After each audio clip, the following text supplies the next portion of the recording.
embracing all the possible like stupid mistakes. My conversation with the Booker Prize long-listed Mexican-American novelist Chloe Aridjis and US actor Neil Patrick Harris on his latest film, Sunny Dancer. BBC News with Debbie Russ. Canada's Prime Minister Mark Carney says he suspended trade talks with the United States because Washington had asked for too much and offered too little. Mr. Carney confirmed that Canada would retaliate against new US tariffs, which affect around $20 billion worth of exports. Israel has carried out a drone strike in southern Syria, saying it targeted a terrorist preparing an attack on Israeli troops in the region. It comes days after Israel hit a military airbase in northern Syria. An opposition group in Myanmar says a military airstrike on a Buddhist monastery has killed at least 14 people. There's been no comment from Myanmar's government. President Vladimir Putin says Russia will respond to Ukraine's attacks on Russia's economic infrastructure. He said Russia would escalate its own strikes on Ukraine's most sensitive economic sectors. His comments came after Ukraine hit an oil refinery and a retail warehouse deep inside Russia. Police in Nigeria say armed men have abducted as many as 100 people in Niger State. The attackers reportedly stormed a mosque after Friday prayers. Two fighters of the former Russian paramilitary Wagner group have been freed after 2 years of captivity in Mali. They were captured by Tuareg rebels after a battle in the Sahara Desert. Two police officers in Argentina have killed 3 men who'd tried to rob them while they were off duty, sitting in their car. The incident took place in Buenos Aires province in the early hours of Saturday. And scientists in New York have found that fish skin might be a safer and more effective way of treating severe burns than synthetic products.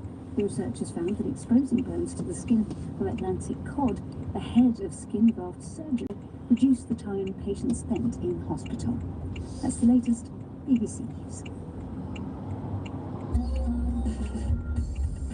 Welcome back to the Art South of the BBC World Service with me, Nikki Beattie. And if you've only just joined us, let me bring you up to speed. In the first half of the show, we heard from actor James Norton on joining the cast of House of the Dragon, Afrobeat legend Delos Orsini on crate digging in Africa, and members of Cat's Eye, the girl band born from a reality show on the downside of fame. Coming up in a moment, Charli XCX on life and creativity post-brand. My conversation with the Booker Prize long-listed Mexican-American novelist Chloe Aridjis, US actor Neil Patrick Harris on his latest film Sunny Dancer, and Swedish pop queen Robyn on her new album Sex Essential. First then, Charli XCX, the multiple Grammy-winning British singer-songwriter and actor.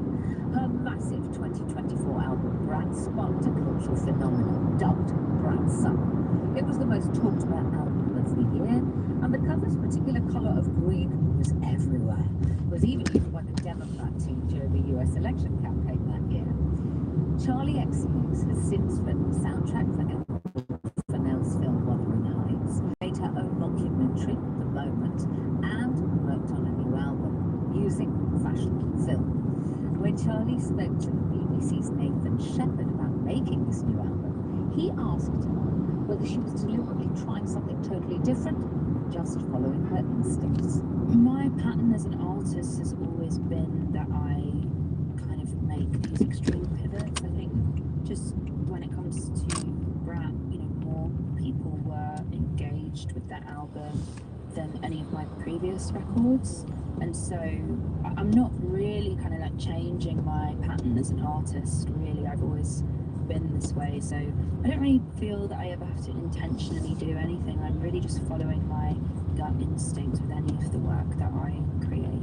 I hate this idea of like, oh, there's like right ways of doing things and wrong ways of doing things. Like that to me is like very restrictive, so the second it gets into that territory, I'm kind of like out the door, I like it to be very, very free and almost sort of embracing all the possible like stupid mistakes and mistakes in general that can be made, because I think that's where you find the most interesting thing.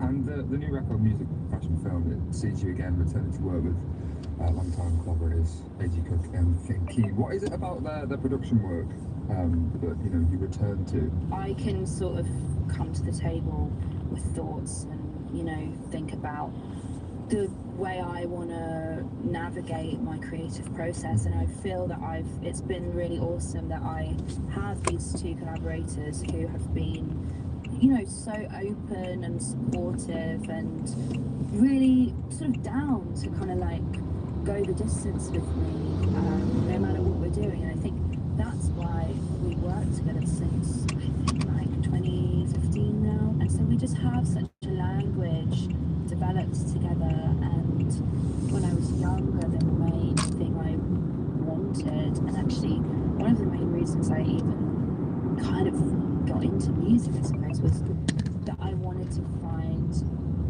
like friends. You know, I wanted to find like my people, I suppose. Charli XCX and her new album is music, fashion, film. Hannah Flint is our cultural critic today. Hannah, where does Charli XCX and her music sit on your cultural appreciation scale? I would say just above mid appreciation. I really loved that album. Yes, Hello, I'm in Kuwait. You ask where are you? I'm in Kuwait. Driving down from one city to another. Jahra. I'm heading to Fintas now. How are you? Badreka? At Badeka, how are you? It didn't quite lift me, all the stories and kind of the anecdotal lyrics didn't capture my attention in the same way. But I appreciate that she has been working diligently for the best part of 15 years, and you know, to see someone who seems to be quite authentically adapting, evolving who she is as an artist. You know, Madonna did that a lot. I want to see her do something with her Gujarati heritage. She has an Indian heritage mother. I do find it interesting though that she's mixed, and she was started really nicely. She played a character as part of a family, so sisters and series like that. She was able to actually recognize her heritage as this particular one. And it seems that she's kind of victim to the way in which the pop industry likes to whitewash artists in order to get ahead and not really get into that. I think it's so interesting because if I was Indian, I would be so fascinated by that side. But then that's partly my agenda as somebody who's also mixed heritage with Indian. But I saw an interview where somebody said to her, why don't you talk about your Indian heritage? And she said, well, nobody's ever asked me. And then what was the question? What was the response after that? Well, nothing. Well, that's what I No mean. fault. I think there has to be a blogger. Yes, she should be asked, but I'm also wondering why she doesn't want to. Interesting. Charlie, let us know. The Art Cell at bbc.co.uk. Email. You've written books, Hannah. You're a print and broadcast journalist and critic. Have you found your tribe? Were you even looking for a tribe? It's interesting. As growing up, I always felt quite like an outsider, moved from London to Doncaster, and then also being mixed myself and not really having people around me. So it was more. Tell people who don't know what your mix is. I'm half Tunisian and I'm half English, but I don't have a relationship with my Tunisian family, so I was raised in a white family and environment. And yeah, so I think for me, it was kind of self-preservation, was trying to be friends with as many people as I could. And then now it seems that I think when you get older, you know, I was like the joke thing, like no new friends, and so kind of I've managed to like whittle down my core team who are socially prudent. Well, I think you only have about so much energy to get, but I would say that all my friends have some creative interest, whether it's musicians or it's screenwriters or playwrights, or in some vein where we can talk about something seriously. I would say I have a whole group of best friends who are critics. That's, I think, They're all surrounded by art. yeah, exactly. Yeah. Thank you. You're listening to The Answer, BBC World Service. Let's turn the spotlight on writer Chloe Aridjis now. Chloe is a Mexican-American novelist and writer who lives in the UK and is famous for prose that hovers somewhere between the uncanny, the quotidian, and the magical. Her first three novels, Because Clouds, A Sun, and the penful her award-winning Sea Monsters, earned her comparisons to German writer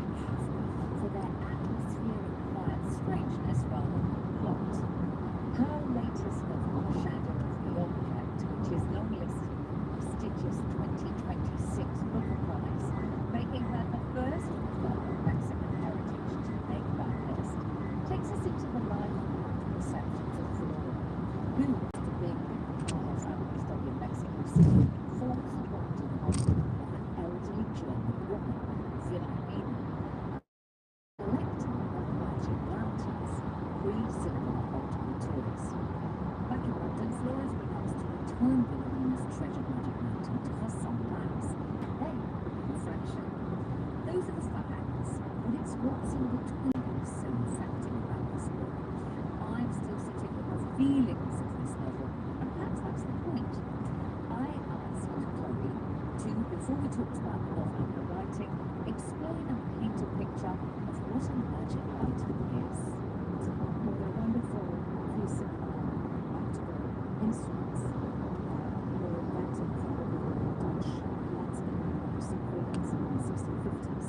And it's basically, you can imagine, it's covered lots of tin box, tin square, and it has a little chimney and a long lens, and inside 2 layers of light source. And there's a little glass slides fitted in, and then the light source that inside projects images of those slides onto it. So it could be a dog, Moving, it could be anything. yes, and so we start out painted slides, mostly figures and scenes, and then in the 1850s you put a graphic slides and took it on, and so it could also be black and white. So it's really atmospheric and mysterious. And of course, you see a small slide, but until you see it projected, most of the detail is lost. So, and it just, the magic lantern is an extra. And it's a shared illusion, which is what The book begins Laura being bitten by Diogenes, the family's dog, and he is an Alsatian German Shepherd. He saw a disembodied hand, something unfamiliar, weird, and therefore threatening, and attacked it. So the perception that the dog had was his, but there was no threat. For me, that was a starting point for illusion versus reality.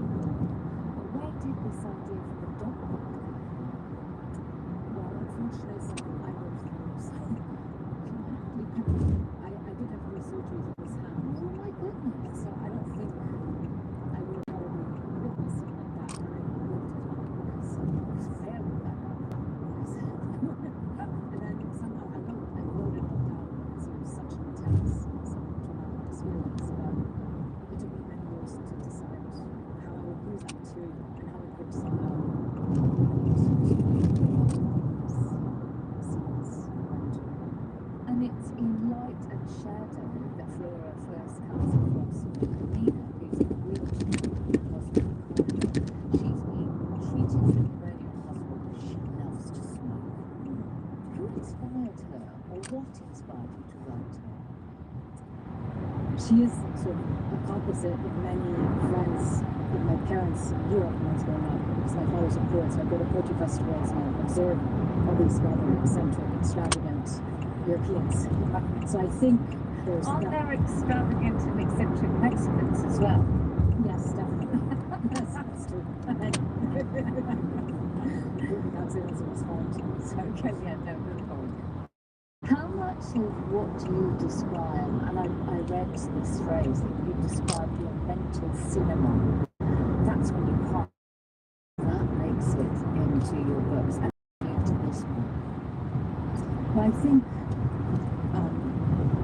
I still suffer from insomnia, but now You could be suffering with insomnia when it gives you creativity. well, that's the core of the struggle because of one house. Yes. And it takes a struggle all the time. And I'm also very good at daydreaming. So during the day, I can get ideas when I'm sitting somewhere and I'm meant to be paying attention, but my mind just. I'm not human. It's fine. So sometimes ideas come much more. And when you're in a moment where you have a waking dream, even though you might be concentrating elsewhere, do you immediately write something down? Do you write longhand? Do you have a notepad and always look at it? Always. Always. No typing.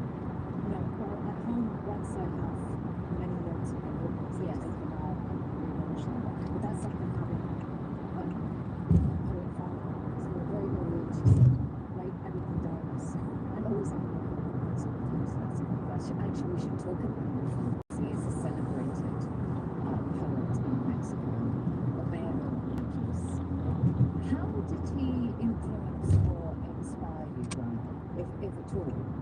I remember seeing him always at his desk writing, and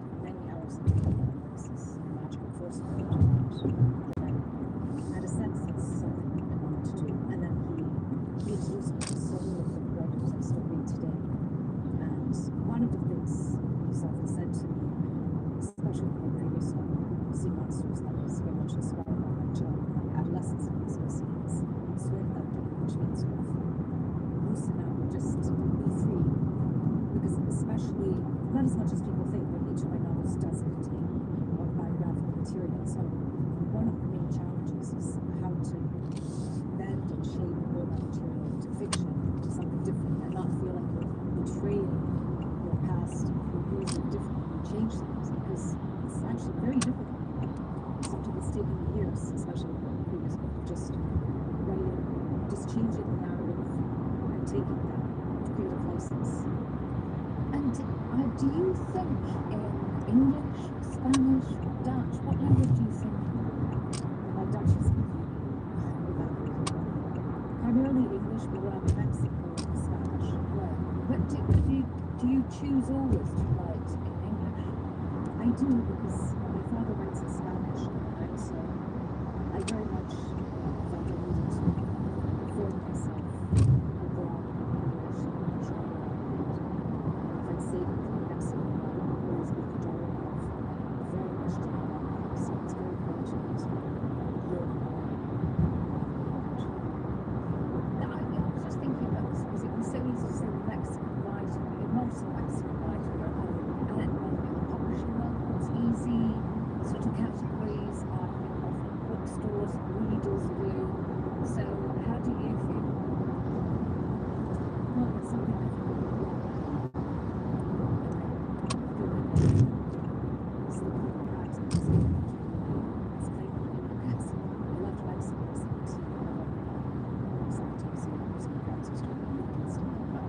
But in English, even though my mother's I don't really know to personally. I've never sent me a short story in the United States. I don't feel like I have to tradition.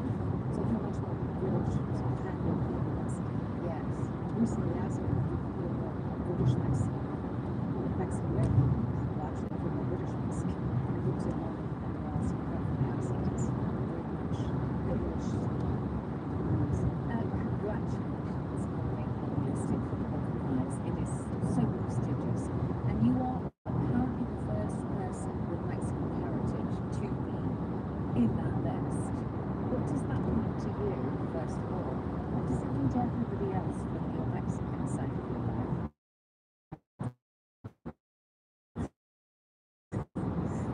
Well, that was surprised. Even though I've been living, writing, publishing for over 15 years.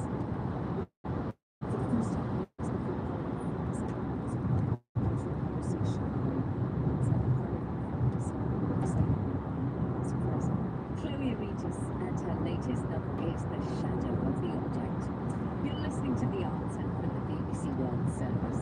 The American actor Neil Patrick Harris ranks the child star to sitcom icon, with his roles as the teenage doctor in Doogie Howser MD and then Barney Stinson in How I Met Your Mother. He was Count Olaf in a series of unfortunate events and was Chili in the movie Gone Girl. He's also a Tony-winning Broadway star, a singer, writer, producer, and he can currently be seen in Summer Dance, a film shot in Scotland.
art and our stars, sort of very sentimental way of doing it, lots of hospitals and all that. So I kind of like the fact that, you know, there was none of that in this. It was actually more of a summer camp film. Well, because some people would think the mix of comedy and cancer is treading a sensitive line, but you think they do it successfully. Yeah, and wasn't the Big C, the Laura Linney TV show? Wasn't that kind of, I feel like when we take on dark subjects or kind of sad subjects of grief, oftentimes humor is the best way to process and kind of relate to it. So I think there's definitely having, these group of kids having an American themed summer camp experience. Well, this was going to be my question. So stories set in summer camp, it's a staple of American movies. How does it work being set in the UK? I think it works fine because it's so specific. It's a chemo camp, right? And I worked at a summer camp when I was 19. In the UK? In the US. I coached basketball in Camp Chinoa, which was in the Upper Adirondacks in New York. And one of the famous ex-counselors was none other than Ruth Bader Ginsburg. You're kidding? Yeah. It was a really good time. Audio was very fine, brother. Premium. Premium food. Hannah, thank you so much. You're with the BBC World Service and this is the Arts Hour. Swedish singer-songwriter, record producer and DJ Robyn has been variously described as top skillful level, queen of the sound banger, and the 21st century's pop oracle. She began her music career as a pop star in the same vein as Britney Spears, became disillusioned by her record label not knowing how to deal with her. So, in 1925, she started her own, Community Wild Records. Famous for hits like Dancing on My Own, Every Heartbeat, and Call Your Girlfriend, she has a new album out called Sex Essential. When Robyn spoke to the BBC's Joe Riley, she shared her delight in touring this latest material. I think it's maybe like the most personal album I've made, and over the years, I don't mean about my personal experiences, but it's been, in more abstract ways, and constructed and very specific, and that's always a risk, I think, and a vulnerable place. It wasn't even like a fan of the beginning. I just wanted to write pop songs. I produced them in a way that I was pretty sure of, but then the subject matter just kind of came out to be something more personal than what I usually do.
Layers of poetry, or do you want the real information?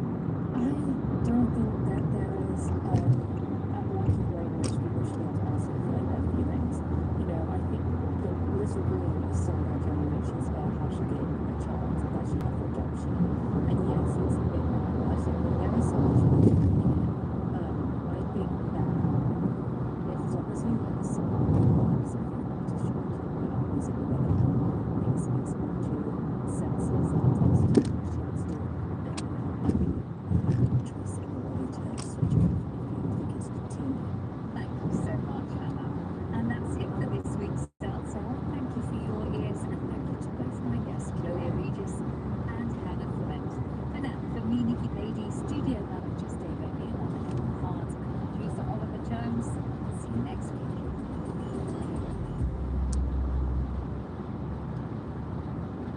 This is the BBC World Service responding to reviews. What role do experts play here at the BBC World Service? I'm Casa Alon, and on this month's Over to You, I'll be going behind the scenes to find out. We'll also hear answers to your questions and comments. BBC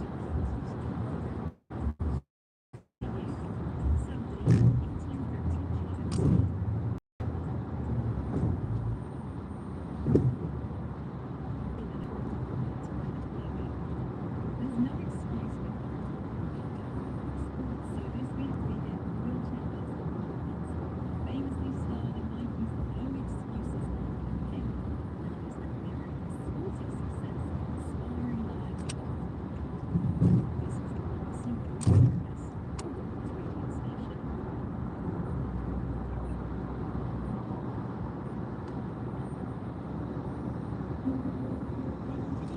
BBC World Service, I'm James Kamarasamy. The trade war between two North American neighbours escalates. Canada, will match Washington's new tariffs dollar for dollar in order to protect Canadian workers, farmers, families and businesses. Now, about Canadian and American consumers will hear the view from Canada's business community. As South Korea sent its first cargo ship to Europe via the Arctic, why has Seoul decided to break the ice? And how a long-lost recording inspired the music video maker Tim Pope to write about his golden years in the business. What it turned out to be was a message from David Bowie left on an answer machine, and it was eerie because David had been gone, bless his heart, for quite a few years. All of that coming up after the news.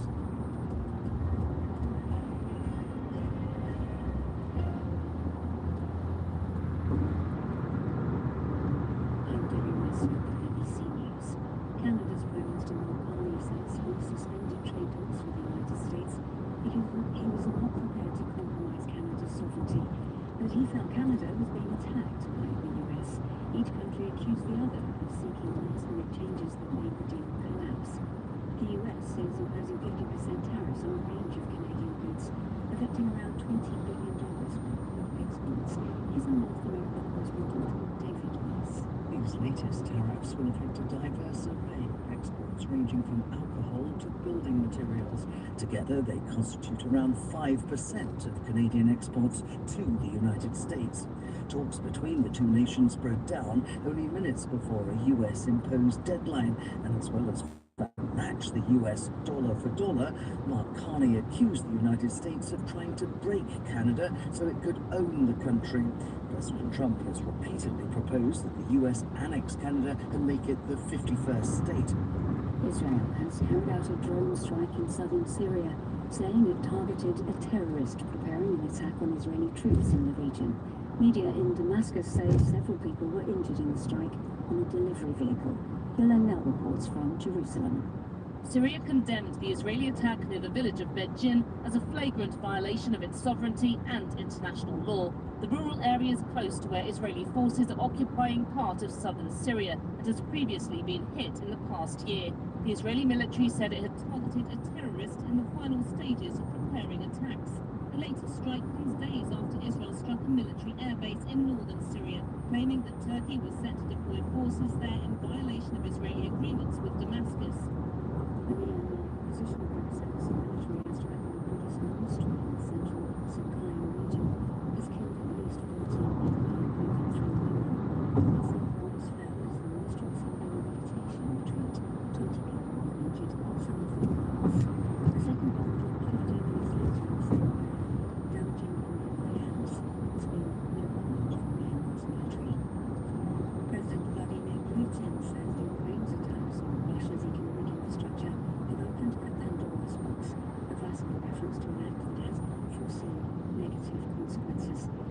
Russia would respond by escalating its own strikes on Ukraine's most sensitive economic sectors. In response to the scandal, we've stepped up our attacks. As you just mentioned, we've stepped up our attacks on Ukrainian defense industry enterprises, including those in Kyiv, and have begun to respond to the enemy's actions against our civilian, industrial and logistics facilities. The Kyiv regime has set out to damage our economy. What has it done? It's opened a Pandora's box itself. BBC News.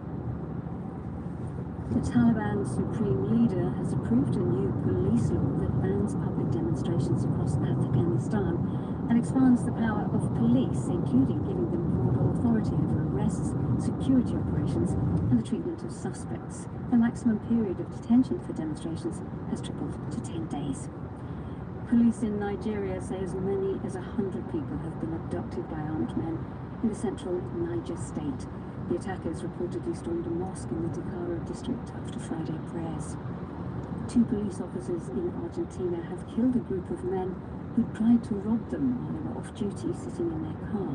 Video footage of the incident shows a speeding car brake suddenly in La Matanza in Buenos Aires province in the early hours of Saturday. 4 armed men appeared to get out before approaching the parked car. Within seconds, the male and female officer can be seen shooting dead 3 of the armed men and wounding the other.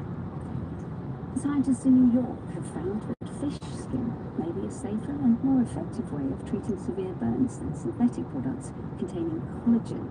The researchers compared data from nearly 500 adults who'd attended burn centres over 6 years. More details from Warren Ball.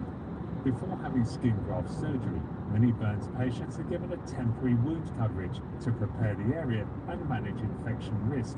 In recent years, medical teams have increasingly opted for fish skin.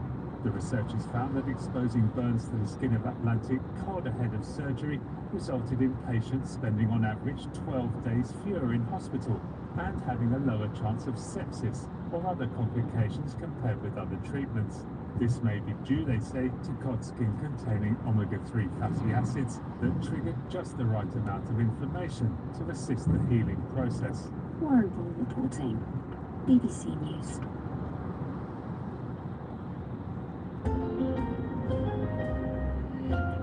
Hello and welcome to News Hour from the BBC World Service, coming to you live from London. I'm James Kamara-Sami.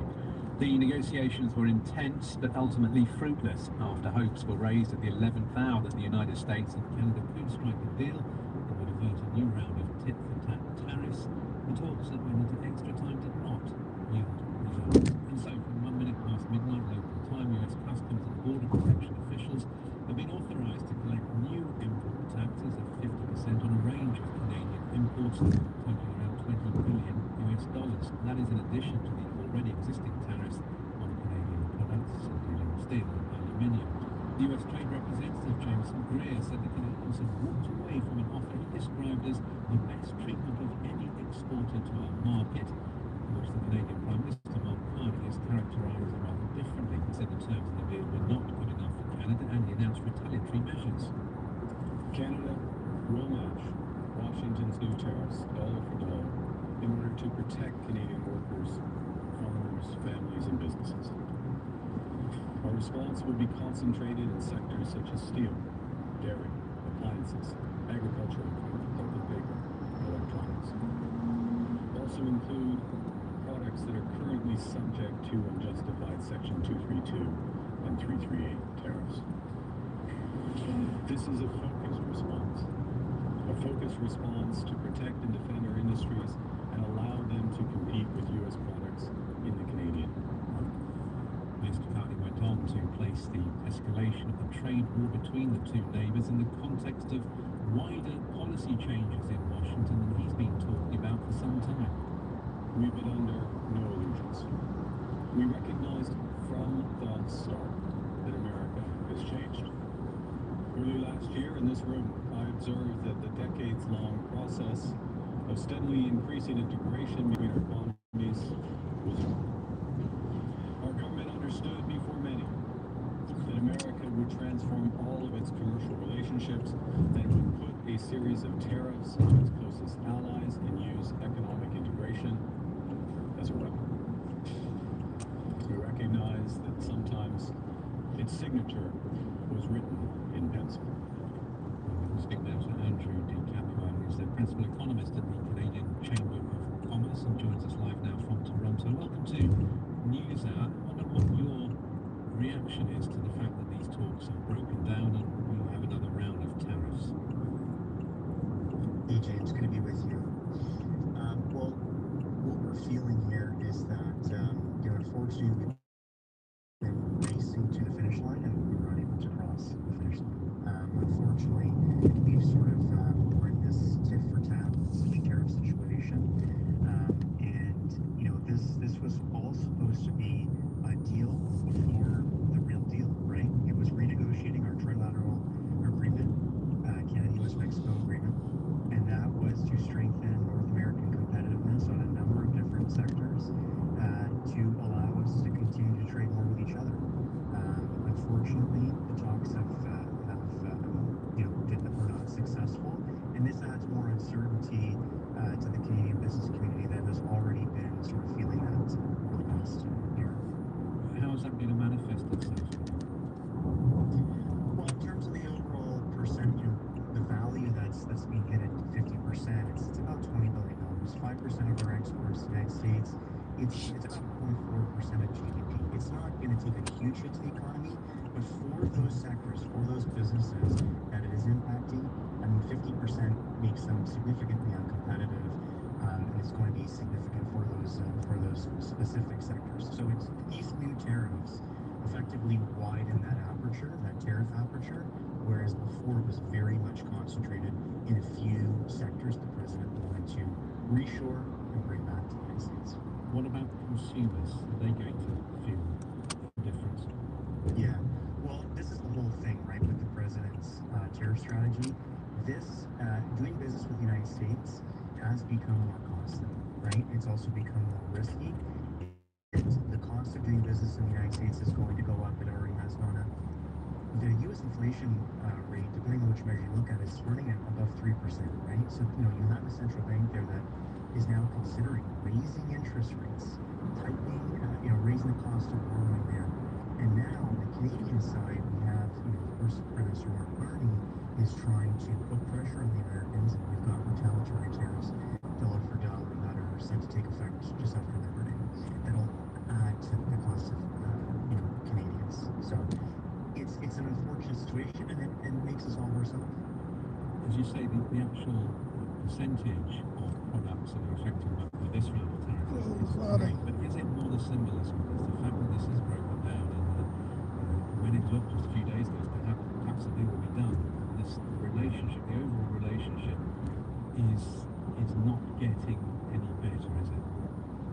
Well, I think the Prime Minister said, sometimes being right is not the right thing to do, right? And I think sometimes, the goal of the U.S. administration is to bring back a number of manufacturing jobs to the United States. And, these 338 tariffs are meant to be sort of to exert the maximum amount of pain, in certain areas, right? And they are disproportionately impacting, Ontario, Quebec, and British Columbia, provinces in Canada that are already significantly hit by other tariffs. So this sort of adds the pain at the regional level. Andrew DiCapua, Principal Economist at the Canadian Chamber of Commerce, thanks very much.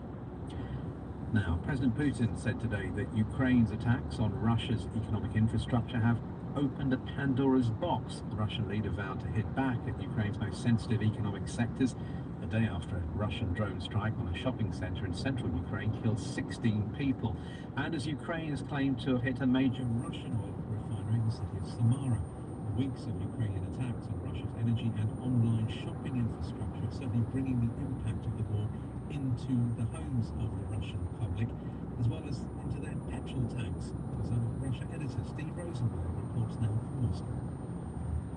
I'm outside a petrol station. I have to say I've never seen queues for petrol in the Russian capital as long as this. The road leading up to the petrol station is absolutely packed with cars. I've counted about 60 and they keep coming. And there's another road to my right leading up to the petrol pumps, and it too is packed with vehicles.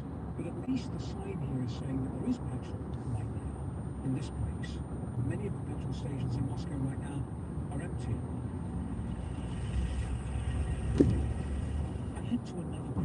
station nearby. There's another long queue of cars, although the sign on the forecourts indicates they're out of fuel here. The drivers are waiting though, hoping that petrol will appear. They say that there will be more fuel. One of the drivers, Scatterson, says optimistic. Don't sleep on the road, though. You have family to take care of. Police. The cause of the current petrol shortages across Russia are the Ukrainian drone strikes on Russian oil refineries. These in turn are a response to Russia's continued attacks on Ukraine. For months now, Ukrainian strikes have been cutting refining capacity and squeezing supply. Now they're making life very uncomfortable for Russian drivers. What does the Russian government say about that? A few days ago, when a pro-Kremlin reporter asked Russia's energy minister, when will petrol be back at the pumps? He replied, no comment. Do you have problems filling up? Asked the journalist. I use diesel. He replied, there's plenty of that. It's not just attacks on oil facilities that are bringing the war back home to Russians. Ukraine has also been targeting depots and warehouses, and some of the drone strikes have caused civilian casualties.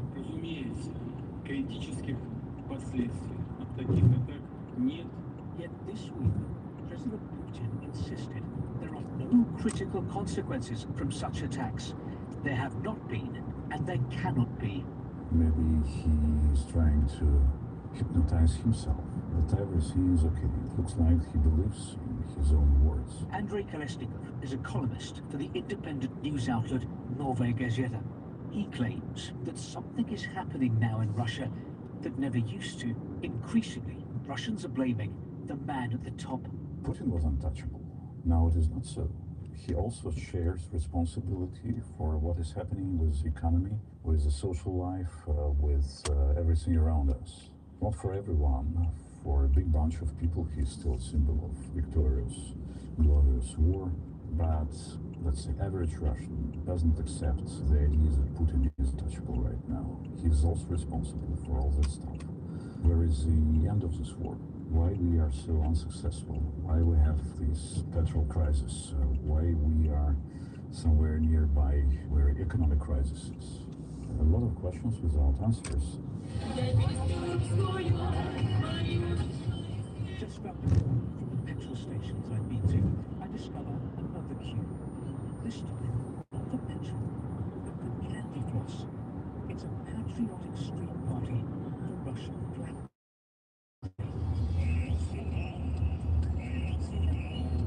My country, my fate, my dream, he sings. I'm raising my flag, the flag of my country.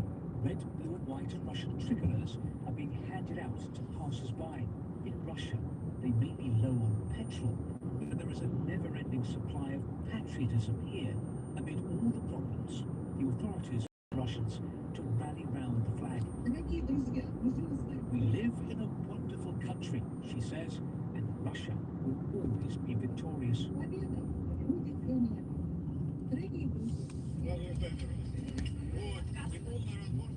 They've set up a store in the corner with military hardware, from Kalashnikovs to handheld rocket launchers, and it's a case of come on down.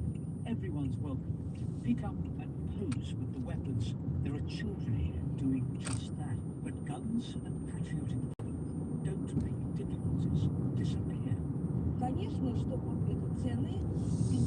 Our problems, one woman here tells me, are high prices, petrol shortages, and last night, for the first time, my windows shook. I heard boom, boom. Right now, she says, it's important to take care of your psychological state so that it's unbreakable, so that whatever happens, you can say, oh well, never mind.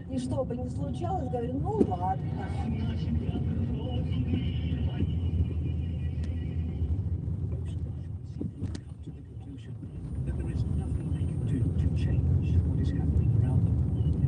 All they can do is wait and hope that somehow, at some point, their problems will be solved. And that was our Russia editor, Steve.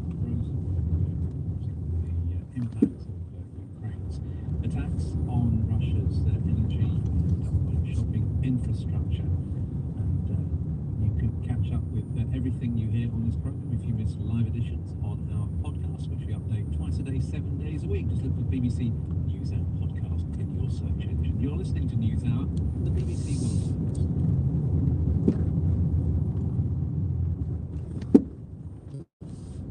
And coming up later in the program, the Pentagon fires the editor-in-chief of the Stars and Stripes, a military newspaper, for insubordination. He's told us why he believes the publication should remain editorially independent. I think it is ultimately one of the best expressions of American values that we can show the world. Here is a news organization that is partially funded by the government, and part of its job is to hold government to account. Other headlines at this hour, as we've been hearing, Canada's Prime Minister Mark Carney has confirmed he'll impose retaliatory tariffs on the United States next month, saying trade talks collapsed because Washington made unacceptable demands. And Israel's carried out a drone strike in Syria days after it was rebuked by the United States for a previous attack.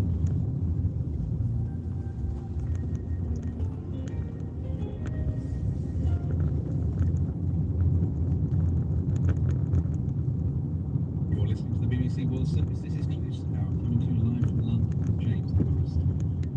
With the war in the Middle East continuing to affect global shipping, countries are looking at alternative routes for their cargo vessels.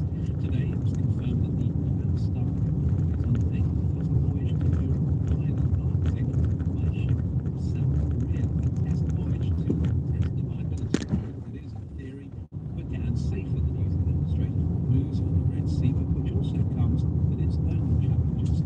I've been hearing more from Professor of Political Science at the Arctic University of Norway in Tromsø. So is South Korea's decision mainly down to the continuing uncertainty over the Strait of Hormuz? To a degree, I'd say what's happening in the Strait of Hormuz and general concerns about choke points have accelerated the process. People have been discussing the possibility that the Northern Sea Route could be a secondary transit corridor for many decades now. But in light of climate change, in light of eroding ice, and as you say, the situation in the Middle East and worries about the Strait of Hormuz, I think are definitely causing quite a few businesses and countries to look at the Arctic as an alternative. Why is it that countries are looking at the Arctic? What's happening in the Arctic now is, a few decades ago, it was considered very difficult, if not impossible, to successfully get a cargo ship